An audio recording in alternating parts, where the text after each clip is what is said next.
ಮುಖ್ಯ ಕೇಂದ್ರ ಬಿಂದುವಾಗಿ ಹಾಗೆಯೇ ಆಧುನಿಕ ಬಸವಣ್ಣರಂತೆಯೇ ಅನೇಕ ದಾಸೋಹಗಳನ್ನು ನೀಡುತ್ತಾ ಗುರು ಮಲ್ಲೇಶ್ವರರಿಗೆ ಆಗಿರುವಂಥ ಪರಮ ಪೂಜ್ಯ ಬಸವ ರಾಜೇಂದ್ರ ಮಹಾಸ್ವಾಮೀಜಿಗಳವರು ಈ ಶ್ರೀಮಠವನ್ನು ಕಳೆದ 11 ವರ್ಷಗಳ ಕಾಲದಿಂದ ಒಂದು ಅಭಿವೃದ್ಧಿಯ ಪಥದತ್ತ ತೆಗೆದುಕೊಂಡು ಹೋಗುತ್ತಿರುವುದಕ್ಕೆ ನಾವು ನೀವುಗಳೆಲ್ಲರೇ ಸಾಕ್ಷಿ.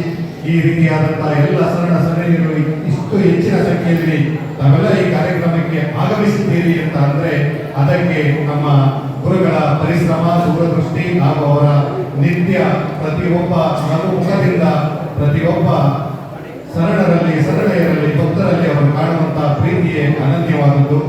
ಪರಮ ಪೂಜ್ಯರು ಈ ಶ್ರೀಮಠದಲ್ಲಿ ಒಂದು ಕಾರ್ಯಕ್ರಮವನ್ನು ನಡೆಸಿಕೊಡಲು ಬಹಳ ಅನುವು ಮಾಡಿಕೊಟ್ಟು ಈ ಕಾರ್ಯಕ್ರಮ ಯಶಸ್ವಿಯಾಗಿ ಮೂಡಿ ಬರಲಿಕ್ಕೆ ಮೂಲ ಕಾರಣಭೂತರಾಗಿದ್ದಾರೆ.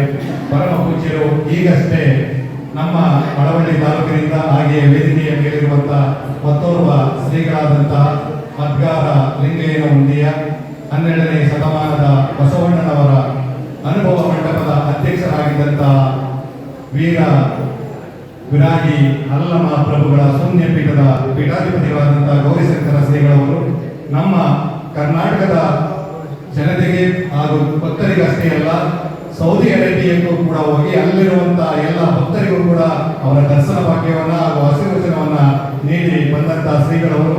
ಈ ಈರುವ ಶ್ರೀಗಳವರು ನಮ್ಮ ನರಸೀಪುರ ತಾಲೂಕು ಹಾಗೂ ಮಳವಳ್ಳಿ ತಾಲೂಕಿನಿಂದ ಈ ಇಬ್ಬರು ಶ್ರೀಗಳು ಸೌದಿ ಅರೇಬಿಯಾದವರೆಗೆ ಹೋಗಿ ಅಲ್ಲಿರುವಂತಹ ನಮ್ಮ ಎಲ್ಲ ಭಕ್ತರಿಗೆ ಅವರ ಮನೆಯಲ್ಲಿ ಕನ್ನಡದ ಧ್ವಜವನ್ನ ಎತ್ತಿ ನೀಡುವುದರ ಜೊತೆಗೆ ಬಸವಣ್ಣನವರ ಭಕ್ತಿ ಭಂಡಾರಿ, ಬಸವಣ್ಣನವರ ಕಾಯಕ ಸೇವೆಯ ಹಾಗೂ ಅವರ ಗುರು ಪರಂಪರೆಯನ್ನ ತಿಳಿಸಿಕೊಟ್ಟು ಬಂದಿದ್ದಾರೆ ಶ್ರೀಗಳಿಗೆ. ಇಬ್ಬರಿಗೂ ಕೂಡ ನಾನು ನನ್ನ ಹೃದಯಾಂತರದ ಕಾಲದಿಂದ ಶರಣಾರ್ಥಿಗಳನ್ನ ಅರ್ಪಿಸ್ತಾ ಇದ್ದೇನೆ. ಈ ಕಾರ್ಯಕ್ರಮವನ್ನು ಕುರಿತು ಮುಖ್ಯ ಕೇಂದ್ರ ಬಿಂದುವಾಗಿ ನಮ್ಮೆಲ್ಲರಿಗೂ ರಾಜಗುರುವಾಗಿ ಇರುವಂತಹ ಬಸವ ರಾಜೇಂದ್ರ ಶ್ರೀಗಳು ತಮ್ಮೆಲ್ಲರನ್ನ ಕುರಿತು ಆಶೀರ್ವಚನವನ್ನ ನೀಡಲಿದ್ದಾರೆ. ಪರಮ ಪೂಜ್ಯ ಶ್ರೀ ಬಸವರಾಜೇಂದ್ರ ಮಹಾಸ್ವಾಮೀಜಿಗಳವರು. ಶ್ರೀ ಗುರು ಬಸವಲಿಂಗಯ್ಯನ ಹಲವು ಮಾಧ್ಯಮದಲ್ಲಿ ಬಂದಿದ್ದು ಆಗಮನಿತ ನೆಲವೇ ಸಂಶಯದ ಜಲವೇ ಪಾವನದಿಂದ ಸರ್ವ ಶ್ರೀ ಗುರುವೇ ಕೃಪೆಯಾಗಲಿ. ಗುರು ಬ್ರಹ್ಮ ಗುರು ವಿಷ್ಣು ಗುರುದೇವೋ ಮಹೇಶ್ವರ ಗುರು ಸಾಕ್ಷಾತ್ ಪರಬ್ರಹ್ಮ ತಸ್ಮೈ ಶ್ರೀ ಗುರವೇ ನಮಃ. ಪ್ರಪ್ರಥಮವಾಗಿ ಕಳೆದಾಡುವ ದೇವರು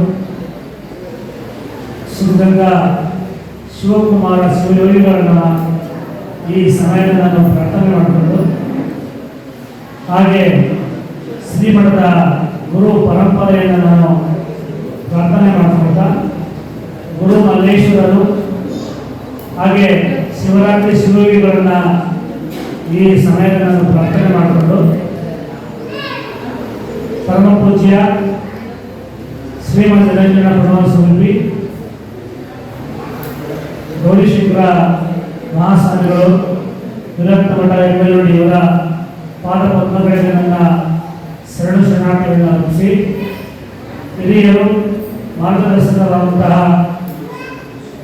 ಶಿವಪ್ಪ ದೊಡ್ಡಕೋಳಿ ಮಠದ ಶಿವಪ್ಪ ಸಂಘಗಳಲ್ಲಿ ನಾನು ಶರಣಾರ್ಥಿಗಳನ್ನು ಸಲ್ಲಿಸಿ ಹಾಗೆ ಕಲ್ಲು ಮಠದ ವೃತ್ತದ ಕಲ್ಲು ಮಠದ ನಿರಂಜನ ಪ್ರಣವ ಸ್ವರೂಪಿಗಳಾದಂತಹ ನಂದಿಕೇಶ್ವರ ಸ್ವಾಮಿಗಳನ್ನು ನಾನು ಶರಣು ಸಮರ್ಪಿಸಿ ಹಾಗೆ ಕ್ಷೇತ್ರೀಯ ಮಠದ ಸಹಜಾನಂದ ಸ್ವಾಮಿಗಳವರ ಅವರಿಗೂ ಕೂಡ ನಾನು ಶರಣಾರ್ಥಿಗಳನ್ನು ಸಲ್ಲಿಸಿ ವೇದಿಕೆಯಲ್ಲಿರ್ತಕ್ಕಂತಹ ವಚನ ಕುಮಾರಸ್ವಾಮಿ ಅವರೇ,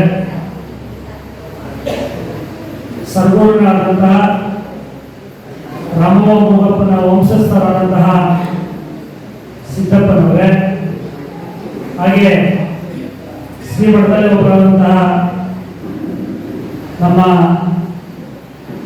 ಹೆಬ್ಬಮಂಡಿ ಮಾಯಪ್ಪನವರೇ, ಮಿಲ್ಟ್ರಿ ಸುರೇಶ್ ಅವರೇ, ಎಲ್ಲರಿಗಿಂತ ಹೆಚ್ಚಾಗಿ ಶ್ರೀಮಠದ ಭಕ್ತ ಮಹಾಶಯರೇ, ತಾಯಿಯಂದಿರೇ, ತಮ್ಮೆಲ್ಲರಿಗೂ ನನ್ನ ಅನಂತ ಶರಣಾರ್ಥಿಗಳನ್ನ ಸಲ್ಲಿಸಿ ಮೊದಲನೇದಾಗಿ ತಮ್ಮನ್ನ ಕ್ಷಮೆ ಕೇಳ್ತೀನಿ. ಹೇಗೆ ಅಂತಂದರೆ ಪ್ರತಿ ವರ್ಷ ನಾನು ನವೆಂಬರ್ 11ನೇ ತಾರೀಕು ನಮ್ಮ ಹಿರಿಯ ಗುರುಗಳಾದ ಸ್ಮರಣೋತ್ಸವ ಮಾಡ್ತೀನಿ. ಇರ್ತಿತ್ತು. ಈ ಬಾರಿ ನಾವು ಮತ್ತೆ ನಮ್ಮ ಎಮ್ಮೆಲ್ಲೆ ಪೂಜಾರಿ ಇಬ್ಬರು ಮತ್ತು ಇನ್ನಿತರ 4 ಜನ 6 ಜನ ಬಸ್ಗಳು ನಾವು ದುಬೈಗೆ ಹೋಗಿದ್ವಿ ಒಂದು ಕನ್ನಡ ರಾಜ್ಯೋತ್ಸವ ಈವೆಂಟ್ ಕಾರ್ಯಕ್ರಮಕ್ಕೆ. ಅದರಿಂದ ನಾವು ಈ ಬಾರಿ 15-20 ದಿನ ಮುಂದಕ್ಕಾಗಿ ಈ ಕಾರ್ಯಕ್ರಮವನ್ನು ನೆರವೇರಿಸ್ತಾ ಇದ್ವಿ. ಅದರಿಂದ ನಿಮ್ಮನ್ನ ನಾವು ಕ್ಷಮೆ ಕೇಳ್ತಾ ಇದ್ದೀವಿ ಅಂತ ಹೇಳಿ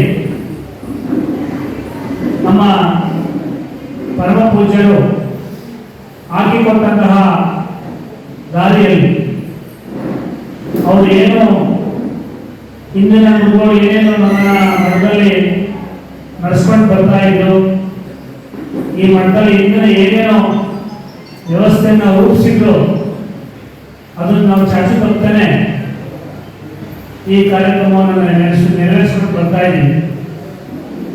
ಈ ನೆರವೇರಿಸಲಿಕ್ಕೆ ಮೂಲ ಕಾರಣ ಶ್ರೀಮಠದ ಎಲ್ಲ ಭಕ್ತರು ಕೂಡ. ಯಾಕೆಂದ್ರೆ ಭಕ್ತರಿಲ್ಲದೆ ಮಠ ಇಲ್ಲ, ಮಠ ಇದ್ರೆ ಭಕ್ತರು. ಒಂದು ಮಠ ಅಪ್ಪ ಮನೆ ಆದ್ರೆ ಭಕ್ತರ ಮನೆ ತವ್ರ ಮನೆ. ಹೇಗೆ ಅಂತಂದ್ರೆ ಭಕ್ತರಿಲ್ಲ ಅಂತಂದ್ರೆ ಏನೇನು ಸಾಧನೆ ಮಾಡೋಕ್ಕಾಗಲ್ಲ. ನೀವೇನು ಸಂಪಾದನೆ ಮಾಡೋದು ಪ್ರತಿಯೊಂದು ಭಕ್ತರದ್ದೇ. ಇದೇನು ಮಠ ಆಗಿದೆ, ಏನೆಲ್ಲ ವ್ಯವಸ್ಥೆ ಆಗಿದೆ, ಪ್ರತಿಯೊಬ್ಬರ ಶ್ರಮನೂ ಕೂಡ ಶ್ರೀಮಠದಲ್ಲಿ ಪ್ರತಿ ದಿನ ಸ್ಮರಣೆ ಮಾಡಿಕೊಡುತ್ತೆ. ಏಕೆಂದ್ರೆ ಬಡವರ ಮನೆಯಲ್ಲಿ ಹಚ್ಚಿದ್ರು ದೀಪ ಒಂದೇ ತರ ಉರಿಯುತ್ತದೆ, ಶ್ರೀಮಂತರ ಮನೆಯಲ್ಲಿ ಹಚ್ಚಿದ್ರು ಕೂಡ ಒಂದೇ ತರ ಉರಿಯುತ್ತದೆ. ಮಠನೂ ಕೂಡ ಹಾಗೇನೆ. ಪ್ರತಿಯೊಬ್ಬರ ಮನೆಗೆ ಹೋದ್ರು ನಮ್ಮನ್ನು ಬಿಟ್ಟು ಬೇರೆ ಸ್ವಾಮೀಜಿ ಕರೆದ್ರು ಅವರು ಸ್ವಾಮೀಜಿಯವರೇ, ನಮ್ಮನ್ನು ಕರೆದು ಸ್ವಾಮೀಜಿಯವರೇ. ನಮ್ಗೆ ಯಾವ ಸ್ವಾಮೀಜಿ ಬೇಡ, ಈ ಸ್ವಾಮೀಜಿ ಕರಿತೀವಿ, ಈ ಸ್ವಾಮೀಜಿ ಬೇಡ, ಆ ಸ್ವಾಮೀಜಿ ಕರಿತೀವಿ ಅಂದ್ರೂ ಕೂಡ ಅವರು ಸ್ವಾಮೀಜಿಯವರೇ, ನಾವು ಸ್ವಾಮೀಜಿ. ಯಾಕೆ ಮಾತಾಡ್ತಿದ್ದೀನಿ ಅಂದ್ರೆ ಇವತ್ತು ಜ್ಯೋತಿಯ ಬೆಳಗುವ ಕಾರ್ಯಕ್ರಮ.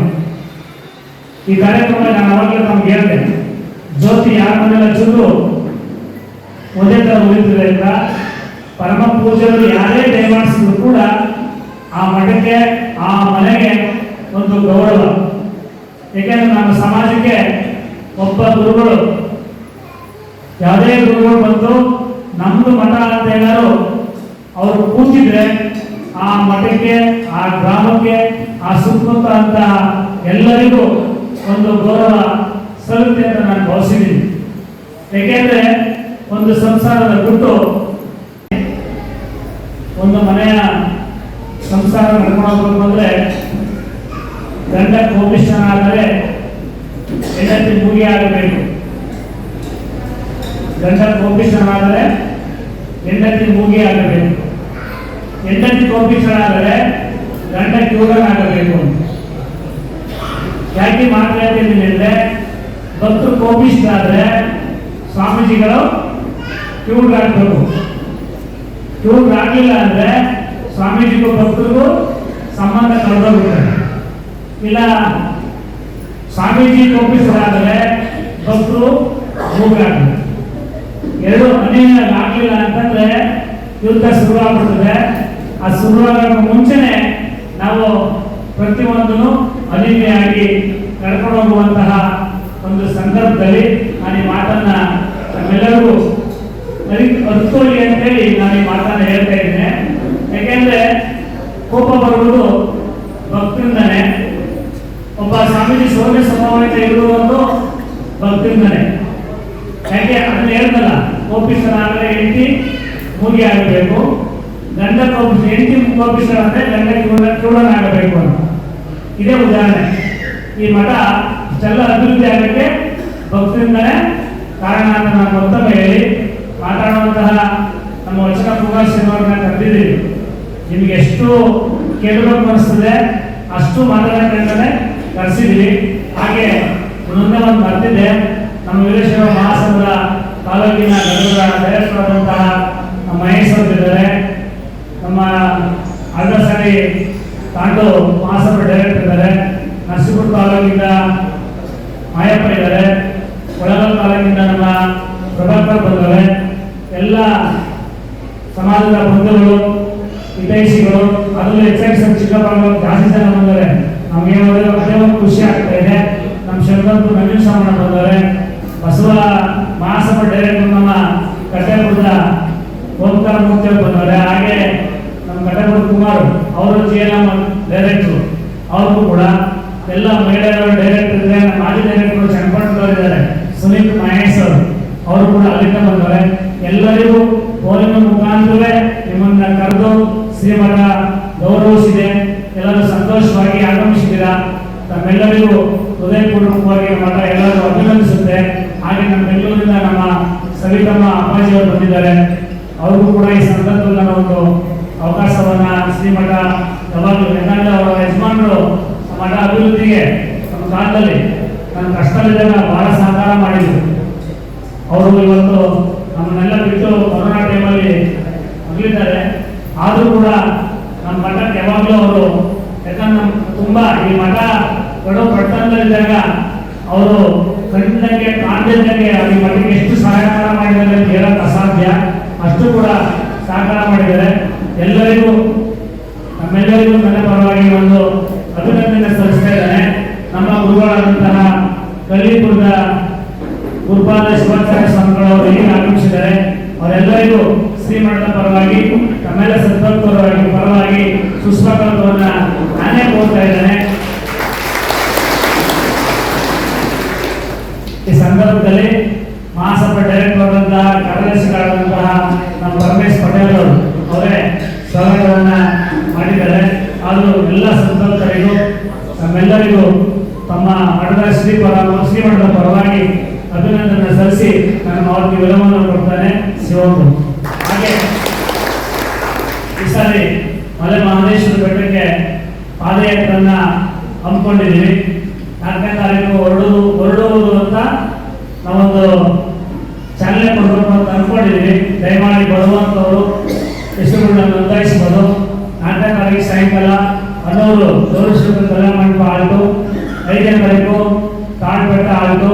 ದಯಮಾಡಿ ಎಲ್ಲ ಸದ್ಭಕ್ತರಿಗೂ ಅವಕಾಶ ಇದೆ.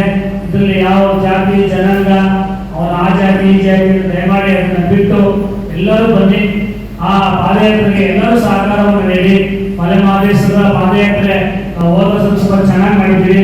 ಈ ವರ್ಷವೂ ಕೂಡ ಚೆನ್ನಾಗಿ ಮಾಡಬೇಕು ಅಂತ ಆ ಮಹದೇಶ್ವರನ್ನ ಪ್ರೇರಣೆ ಮಾಡಿಕೊಂಡು ನಾವು ಮತ್ತೊಮ್ಮೆ ಮಾದಾಪುರವಾಗಿ ನಾವು ಅದನ್ನು ಡೇಟ್ ಮಾಡಿ ಪೂಜೆ ಮಾಡಿಸ್ಕೊಂಡು ಬರ್ತೀವಿ. ದಯಮಾಡಿ 4ನೇ ತಾರೀಕು ಡೇಟ್ ಫಿಕ್ಸ್ ಮಾಡಿದ್ದೀವಿ. ಎಲ್ಲರೂ ಬನ್ನಿ, ಎಲ್ಲರೂ ಸಹಕಾರ ಇರಲಿ. ಮತ್ತೊಮ್ಮೆ ನಿಮಗೆ ಎಲ್ಲರಿಗೂ ಶುಭವನ್ನು ಕೊಡ್ತಾನೆ ಶಿವಮೊಗ್ಗ.